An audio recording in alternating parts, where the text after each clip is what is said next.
Here are 5 things we like about the all-new Yamaha NMAX TechMax. 1. Yung design. Mukha pa rin siyang NMAX pero binago na nila itsura. A little more stylish with the crest dito sa headlight and mas agaw pansin na with the new DRLs.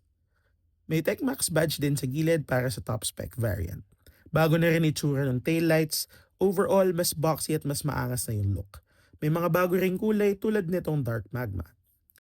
Number 2, extra features. Meron din bagong instrument cluster itong NMAX TechMax. Fully digital, maraming features at pwede mong i-navigate gamit yung controls sa handlebar. Pwede rin gamitin for navigation through the Y-Connect app on your smartphone.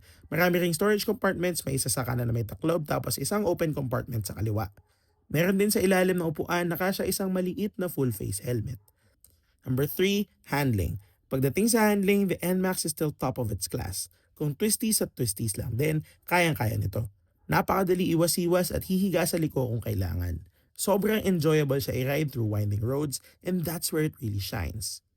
That brings us to number 4, performance.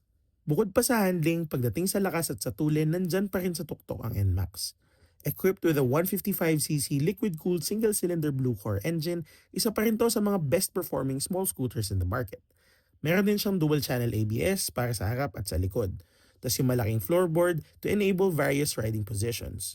At ang new and improved seat, mas komportable na kesa dati. And of course, it now comes with the YECVT or ang Yamaha Electric Continuously Variable Transmission, which is number 5 on this list, yung YECVT. Ito ay basically isang CVT sa scooter na pwede ka mag-downshift manually. At para saan mo gagamitin yung manual downshifting?